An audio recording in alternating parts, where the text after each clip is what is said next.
মাওলা, আমি তো গুনাহ করেছি, তোমার দরবারের আসামি। মাওলা তুমি যদি মাফ করে দাও, আমাকে প্রশ্ন করার কেউ নাই, আমাকে জিজ্ঞেস করারও কেউ নাই, আমাকে আটকানোর কেউ নেই। বান্দা যখন অনুতপ্ত মন নিয়ে বারবার বলতে থাকে, রব্বে করিমের রহমত তাকাইতে থাকে, তাকাতে তাকাইতে এক সময় রব্বে করিম বলে, বান্দারে তোর বলার ধরনটা পছন্দ হয়েছে, তোর ডাকার ধরনটা পছন্দ হয়েছে, তোর চোখের পানি পছন্দ হয়েছে, তোর বলাটা পছন্দ হয়েছে।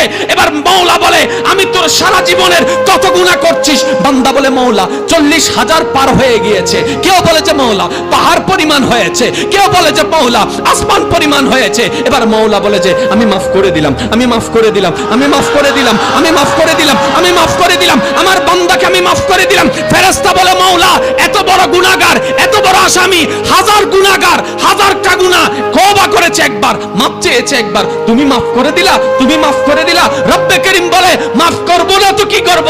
বান্দাটা কার দেখতে হবে না, বান্দাটা কার দেখতে হবে না।